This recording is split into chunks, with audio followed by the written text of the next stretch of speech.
Thank you so much. When Jean gave me the list of people who had previously given the Barbara Olson lecture, I was absolutely sure that you guys had made a mistake in inviting me. I'm not a lawyer, I'm not a legal scholar, I'm not a former attorney general. In my time at the Wall Street Journal, I edited dozens of op-eds about Chevron deference, but I'm still not sure what the hell that means. I'm also not a member of the Federalist Society. My parents, who are here in the front row, who probably couldn't afford the local country club, raised us on the Groucho Marx line that I wouldn't want to belong to any club that would have me as a member. And then there's the question of my politics. I hear you guys are conservative. So forgive me then, I'd like to begin by acknowledging that we're standing on the ancestral indigenous land of Leonard Leo. I read in ProPublica that this is his turf. But then I Googled Barbara Olson. I had the privilege of editing some op-eds by Ted back in the day, and I knew that his wife had been murdered by Al-Qaeda in 9/11. But over the past few weeks, in my non-spare time, I spent a bunch of it reading about Barbara herself. I read about a Texas girl, the daughter of German immigrants, who was ferociously independent. I read about how she, a Catholic, wound up at Cardozo Law School at Yeshiva University. And I read about how she, as an intern at the Department of Justice, was apparently the only person with sufficient chutzpah to personally serve the papers at the PLO mission to the UN. And I learned that she was on American Airlines Flight 77 because she was headed to LA to be on Bill Maher's show, and because she had changed her flight so she could have a birthday dinner with Ted. And I learned that she had the composure and the clarity and the courage to call him not just once but twice in those horrifying moments before the plane slammed into the Pentagon. There is a phrase that Jews say when a person dies, and that phrase is, may their memory be for a blessing. And it's an expression of hope. But it is so clear in the case of Barbara Olson and the way that the force of her life and her character extends and echoes on, that it is very much a blessing fulfilled. To say that I am honored to give a lecture in the name of such an exceptional woman would be an understatement, so thank you.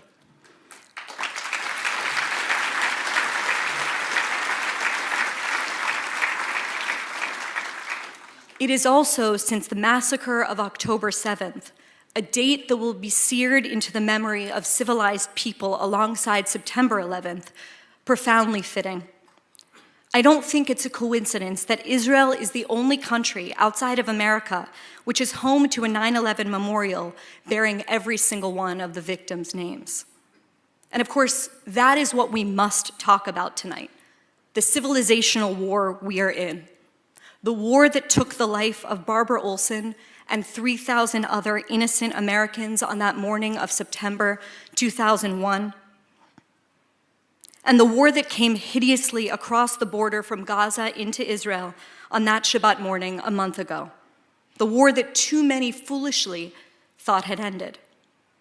The physical war currently raging in the Middle East with these questions about the right way to defeat Hamas and other members of the jihadi death cult, the kind of operation Israel should be pursuing in Gaza, how America should abandon its fatal appeasement of Iran, and 100 other strategic questions, those are subjects for another speech, and one for which there are many more qualified people to deliver. Tonight, I'd like to talk about the war of ideas, of conviction, and of will that faces us as Americans. I want to talk about the stakes of that war and how we must wage it fearlessly and relentlessly if we seek to build a world fit for our children and if we want to save America itself. By the time Americans woke up on October 7th, 2023, it was clear that what had unfolded while we slept was not like previous wars or battles that Israel had fought in its 75-year history. This was a genocidal pogrom. It was a scene out of the places that Jews had fled, a scene out of the history of the Nazi Holocaust, or the European pogroms before that, or of the Farhud, the 1941 massacre of Jews in Baghdad, a city that, it's hard to believe now, was 40% Jewish at the beginning of the 20th century. All of these scenes reminding us of Israel's necessity. The Hamas terrorists came across the border into southern Israel on foot and on motorbike. They came by truck and by car and by paraglider. And they came with a plan. They came to Israel to maim and to murder and to mutilate anyone that they could find. And that is what they did. These were Cossacks with smartphones. They called their families to brag that they had murdered Jews. "Dad, Dad, I killed 10 Jews," said one. Others filmed the slaughter from their GoPros. Some used cell phones of the victims themselves to upload the footage of their torture and their murder, so their families would have to encounter it first on their Facebook pages. In all of this, the terrorists are laughing. They are euphoric. There is no one who has watched that horrifying, unedited footage who fails to note the hideous glee of the butchers. Some Israelis were literally disappeared on October 7th, and I'm not talking about the hostages. I'm talking about people that were burned at such high heat that volunteers are still sifting through the bones and the remnant teeth to identify them. But more than 200 people are currently being held hostage by Hamas, and more than 1,400 were murdered in those terrible hours. Among the dead are some 30 American citizens, and there are at least 10 Americans among the hostages. All of which is why the immediate analogy the world reached for was to 9/11. As with 9/11, the terrorists caught their victims by surprise on a clear blue morning. As with 9/11, the spectacle and the savagery were the point. As with 9/11, the terrorists notched points on their sadistic scoreboard, taking from us not just precious lives, but our sense of safety and security.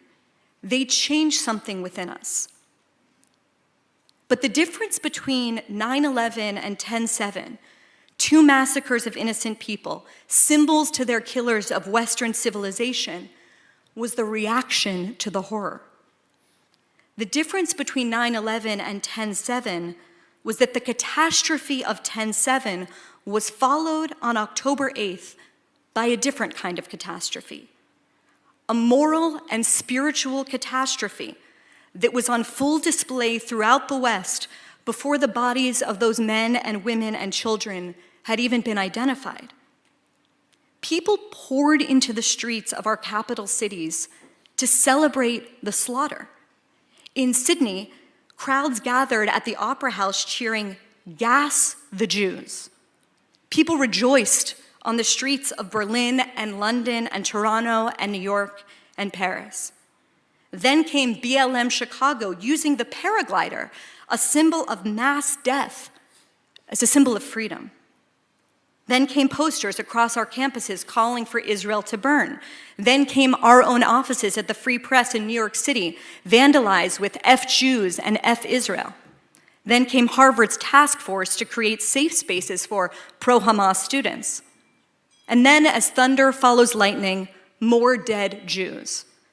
An anti-Israel protester outside of Los Angeles killed a 69-year-old Jewish man this week for the apparent sin of waving an Israeli flag, though NBC's initial headline made it hard to follow. Man dies after hitting head during Israel and Palestinian rallies in California, officials say. In lockstep, the social justice crowd, the crowd who has tried so hard to convince us that words are violence, insisted that actual violence was a necessity, that rape was resistance, that torture was liberation. University presidents who leapt to issue morally lucid condemnations of George Floyd's killing or Putin's war against Ukraine offered silence or mealy-mouthed pablum about how the situation is complex and how we need to think of both sides, as if there's some kind of equivalence between innocent civilians and jihadists. But the most alarming of all were the young people who threw their support not behind the innocent victims of Hamas terror, but behind Hamas and genocide. At George Washington University, just down the road, students projected the words, "Glory to our martyrs," and "Free Palestine from the river to the sea" in giant letters on a campus building. At Cooper Union in Manhattan, Jewish students had to hide in the library because a mob was pounding on the door. At Columbia, my old professor, Joseph Massad, called the slaughter awesome. At Cornell, Professor Russell Rickford said it was energizing and exhilarating. At Harvard, more than 30 student groups signed a petition that found a way to blame Jewish victims for their own deaths, saying that they, quote, hold the Israeli regime entirely responsible for the unfolding violence. At Princeton, hundreds of students chanted, "Globalize the Intifada," which can only mean one thing: open season on Jews worldwide. At NYU, students held posters that read, "Keep the world clean," with drawings of Jewish stars in garbage cans. Hip young people with pronouns in their bios are not just chanting the slogans of a genocidal death cult. They are going around and tearing down the photographs of women and children who are currently being held hostage in tunnels that run under the Gaza Strip. And they do so gleefully. They laugh. They mock the 9-month-old baby who was stolen from his parents. And in doing so, they are tearing down, or at least they are trying to tear down, the essence of our common humanity, or perhaps even the reality that the hostages were taken at all.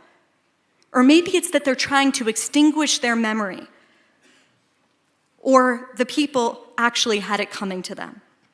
Or maybe, and I say this as the mother of a young child in whose face I see the face of every single child being held captive, they are trying to tear down the divine image that is at the very root of our civilization's conception of the dignity and the equality of every human life. What could possibly explain this? The easy answer is that the human beings who were slaughtered on October 7th were Jews, and that anti-Semitism is the world's oldest hatred, and that in every generation, someone rises up to destroy us. They tried to wipe us out, they failed, let's eat. That's the oldest Jewish joke in the world. But that's not the whole answer. And that's because the proliferation of anti-Semitism, as always, is a symptom. When anti-Semitism moves from the shameful fringe into the public square, it is not about Jews. It is never about Jews. It is about everyone else. It is about the society or the culture or the country where it is being allowed to proliferate. Anti-Semitism is a warning system. It is a sign that the society itself is breaking down, that it is dying. It is a symptom of a much deeper crisis, one that explains how, in the span of a little over 20 years since September 11th, educated people now respond to an act of savagery, not with a defense of civilization, but with a defense of barbarism. It was 20 years ago, when I was a college student, that I began to encounter an ideology that drives the people who tear down the posters. It was 20 years ago that I started writing about this ideology that seemed to contradict everything I had been taught since I was a child. At first, the things I encountered, like postmodernism and postcolonialism and postnationalism, seemed like wordplay or intellectual games, little puzzles to see how you could deconstruct just about anything. But what I came to see over time was that it wasn't going to remain an academic sideshow, and that it sought nothing less than the deconstruction of our society from within. This ideology seeks to upend the very ideas of right and wrong. It replaces the basic ideas of good and evil with a new rubric: the powerless, good, and the powerful bad. It replaces lots of things like that. Colorblindness with race obsession, ideas with identity, debate with denunciation and deplatforming, persuasion with public shaming, the rule of law with the fury of the mob. People were to be given authority in this new order, I learned, not in recognition of their gifts, their hard work, their talents, their accomplishments, or their contributions to society, but in inverse proportion to the disadvantage their group had suffered as defined by radical ideologues. And so as an undergraduate, I watched in horror, sounding alarms as loudly as I could back then. I was told by most adults, including Jewish communal leaders, that yeah, it wasn't great, but don't be so hysterical. Campus were always hotbeds of political radicalism, they said, and this ideology, they promised me, would surely dissipate as young people made their way into the world. They were wrong. It did not do that. Over the past 2 decades, I saw this inverted, morally perverse worldview swallow all of the sense-making institutions of American life. It started in the universities. Then it moved beyond the Quad to cultural institutions, including some that my wife and I know well, like the New York Times, as well as to every major museum, philanthropy, and media company. It has taken root in the HR departments of every major corporation. It is inside our high schools and even our elementary schools. And of course, as everyone in this room knows, it has come to the law itself. When you see a federal judge shouted down at Stanford, you are seeing this ideology at work. When you see people screaming outside of the homes of certain Supreme Court justices, causing them to need round-the-clock security, you are seeing its logic. The takeover of core American institutions by this ideology is so comprehensive that it's hard sometimes for people to even notice it because it's everywhere. Now, for Jews, there are obvious and glaring dangers in a worldview that measures fairness by equality of outcome rather than by equality of opportunity. If underrepresentation is the inevitable outcome of systemic bias, then overrepresentation, and Jews are 2% of the American population, suggests not talent or hard work, but unearned privilege. This conspiratorial conclusion is not actually that far removed from the hateful portrait of a small group of Jews divvying up the ill-gotten spoils of an exploited world. And it's not only Jews who suffer from the suggestion that merit and excellence are dirty words. It is every single American. It is strivers of every race, ethnicity, and class. That is why Asian American success, for example, is seen as so suspicious. The percentages are off. The scores are too high. The starting point as poor immigrants is too low. From whom did they steal all of that success? The week since October 7th has been a mark-to-market moment. In other words, everyone can now see how very deep these ideas run. And we see clearly that they are not just metaphors. Decolonization isn't just a clever turn of phrase or a new way to read novels. It is a sincerely held political view that serves as a predicate to violence.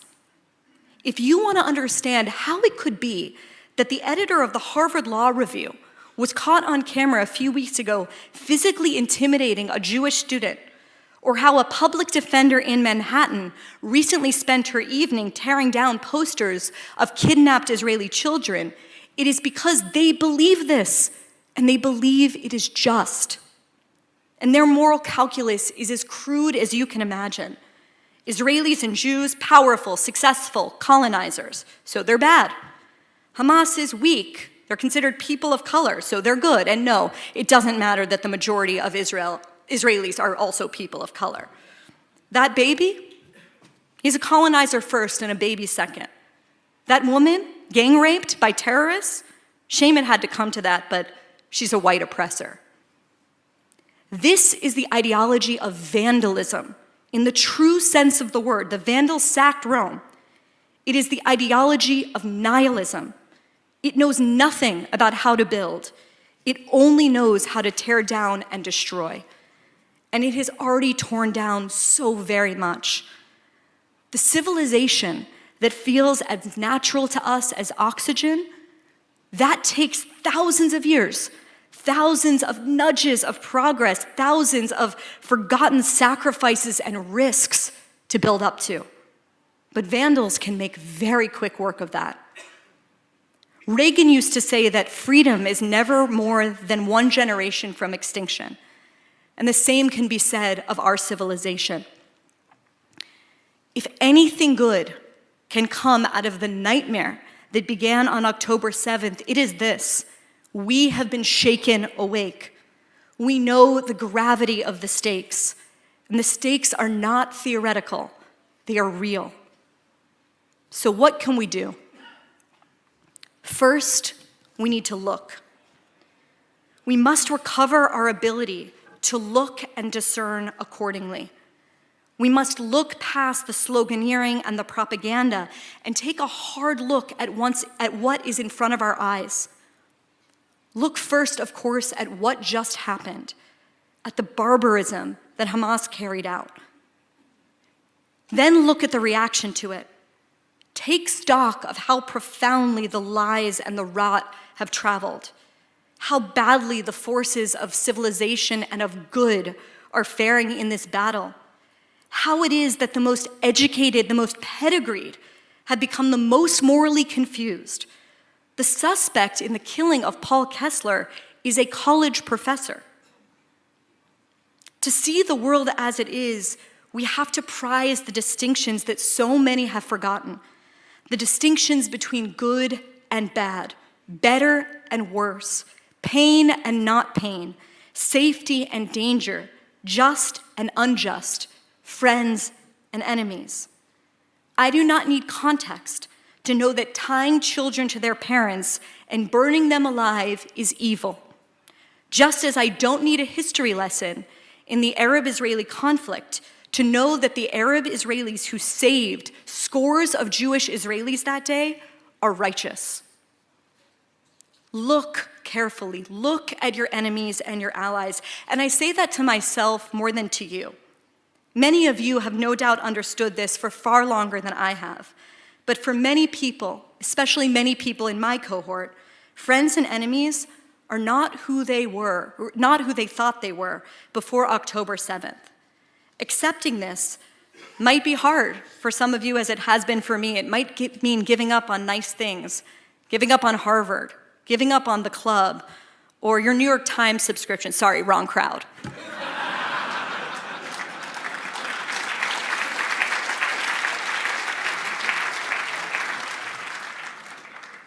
But you get my point. The point is that things, prestige, they are not the point of our lives. Harvard and Yale don't give us value. We give us value. Something beyond ourselves gives us value. The something that is visible in the faces of so many people before me right now. And in recognizing allies, I'll be an example right now. I'm a gay woman who is moderately pro-choice. I know that there are some people in this room who don't believe that my marriage should have been legal. And that's okay, because we're all Americans who want lower taxes.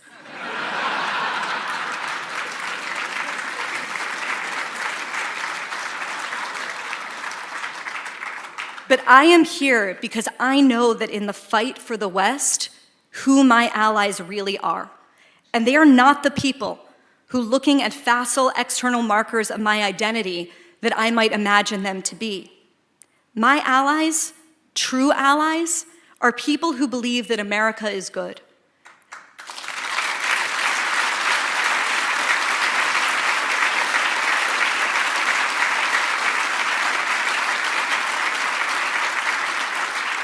My allies are people who believe that the West is good and that human beings are created equal and that saying so is essential to knowing what we are fighting for. America and our values, those are things worth fighting for. And that, and not any number of nonsensical or at least tertiary culture war issues, that is the priority of the day. The other thing to look for right now is for the good, to look for the good in these moments of darkness and to not lose sight of it. There's a New York coffee shop owner named Aaron DeHaan. He had all of his baristas quit the other day because he put an Israeli flag in the window and began fundraising for Magen David Adom, which is the Israeli Red Cross. So they all quit, but his cafe didn't close. It was quite the opposite. Suppliers sent him free shipments of beans and cups. Community members picked up shifts for him for free. There were lines around the block on the Upper East Side just to buy a cup of coffee. His cafe made $25,000 in a single day. Just this week, American cowboys, I hope you guys have seen these guys on social media, American cowboys from the Great Plains and the Rockies traveled to Israel to tend the fields and animals of Israeli farmers who have been killed in the past month.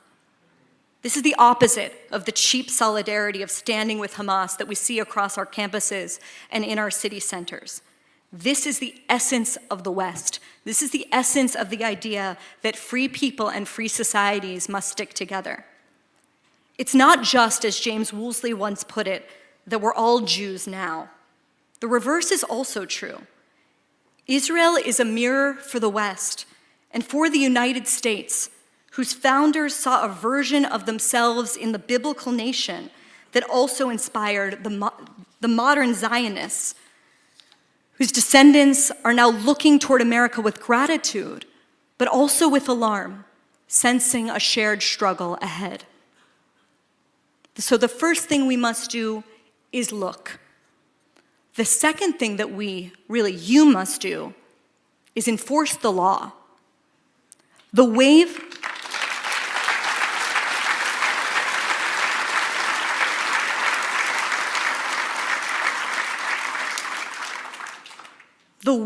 of the so-called progressive prosecutors that have been elected across many of our cities has proven to be an immensely bad thing for law and order in cities across America.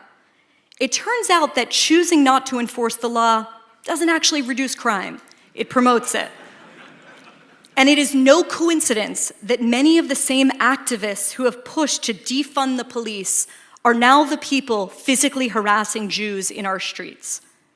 Everyone in America deserves equal protection, not only of the law, but from the forces of chaos and violence.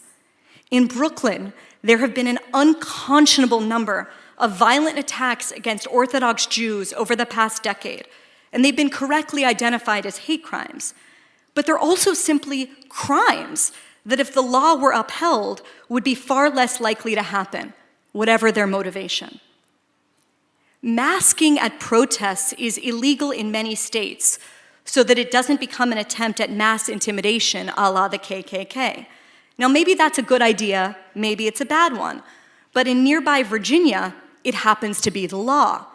And yet, as David Bernstein recently pointed out in Eugene Volok's blog, at George Mason University's Fairfax campus, nearly all of the protesters at a recent Student for Justice in Palestine rally were masked, completely covered.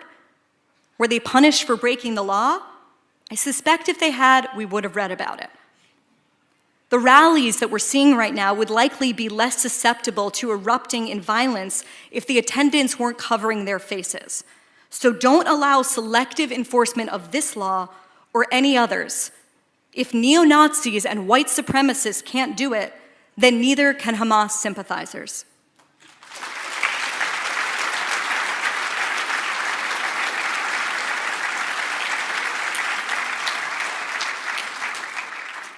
The third thing, no more double standards on speech. Public universities are constitutionally forbidden from imposing content-based restrictions on free speech, and yet that's precisely what they have been doing. Ask any conservative, and I know a few now, who's tried to speak at a public university and had a security fee imposed on them, or had their speech quietly removed off campus into a small, restricted venue, whether there aren't, sorry, or had their, sorry, I'm gonna start that over again. Ask any conservative who's tried to speak at a public university and had a security fee imposed on them or had their speech quietly moved to an off-campus venue. Private universities can legally restrict speech, but their restrictions can't be enforced discriminatorily, and yet they are. I'm just gonna give you one quite amazing example from Yale Law School. In 2021, in an example I'm sure all of you will know, law student Trent Colbert invited classmates to his trap house in his announcement of a Constitution Day bash hosted by FedSoc and the Native American Law Students Association. It took 12 hours for administrators to process discrimination complaints, haul Colbert in for a meeting, and suggest his career was on the line if he didn't sign an apology that they wrote on his behalf. The law school dean also authorized a message condemning his language. Why all of this hullabaloo? Because trap house was a term that some claimed had racist associations with crack houses. But when Jewish students wrote that dean 2 weeks after the Hamas attacks, detailing the anti-Semitic vitriol they had received, they got a formulaic reply from the deputy directing them to student support services. For certain students, kid gloves. For others, the maw of whatever hate their classmates and professors can dream up. The universities are playing favorites based on the speech they prefer and the racial group hierarchies that they have established. It is a nasty game, and they need to be called out for it.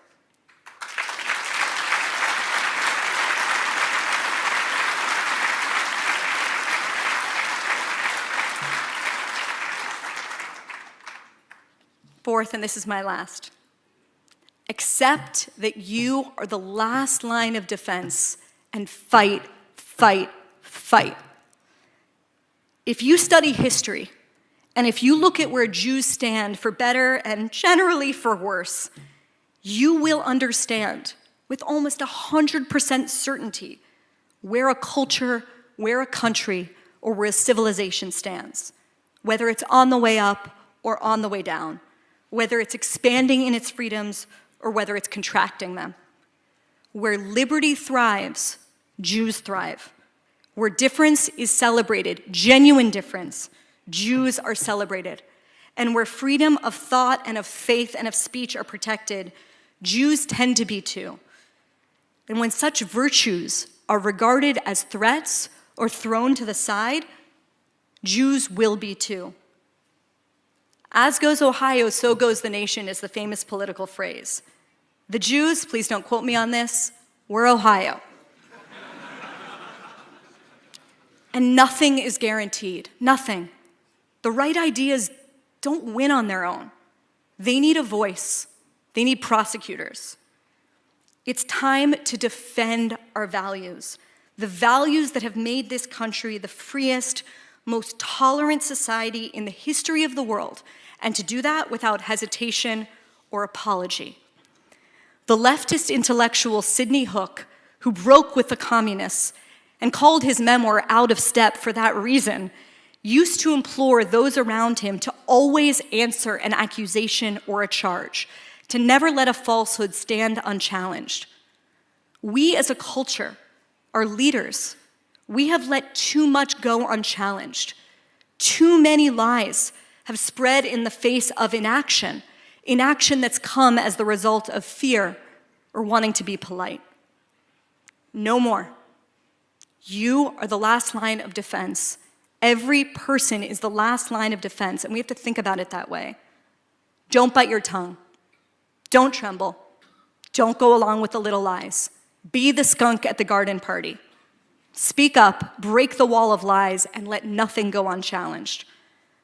Our enemy's failure is not assured, and there is no cavalry coming. We are the cavalry, and our civilization depends on us. Now I'm going to close with maybe something unusual for a Federalist Society lecture, But it is a very, very rare thing for me to not be sitting at a Shabbat dinner table on a Friday night as the sun sets. So I hope you'll let me close with a little bit of Torah. Tomorrow, in every synagogue around the world, we'll read the portion of the Torah where Abraham, Abraham's wife Sarah, dies at the ripe old age of 127. We read in the Bible that she died in Kiryat Arba, now Hebron, in the land of Canaan. And we read that when she does, as the Bible says, Abraham proceeded to mourn for Sarah and to bewail her. And the very next verse goes like this: Then Abraham rose from beside his dead and spoke to the Hittites, saying, I am a resident alien among you.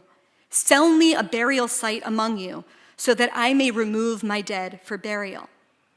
So that's the first thing he does. He buys a plot of land to bury Sarah. And the second thing he does is that he goes to find a wife for his son, Isaac. The late, great, holy man, Rabbi Jonathan Sacks, who I was blessed to know, tells us this about the sequence of events. Abraham heard the future calling to him. Sarah had died. Isaac was unmarried. Abraham had neither land nor grandchildren. He did not cry out in anger or anguish to God. Instead, he heard the still small voice saying, "The next step depends on you. You must create a future that I will fill with my spirit." That is how Abraham survived the shock and the grief, writes Rabbi Sacks. This is how generations of Jews before me have survived. This is how every civilization survives.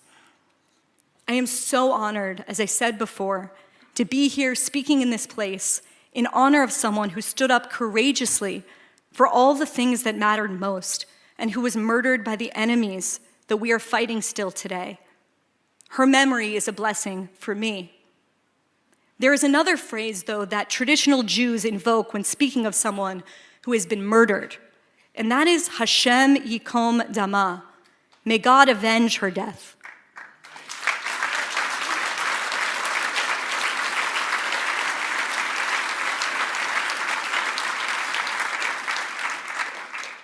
We human beings leave vengeance in the hands of God, but fighting is for all of us, especially when there is something so precious worth fighting for.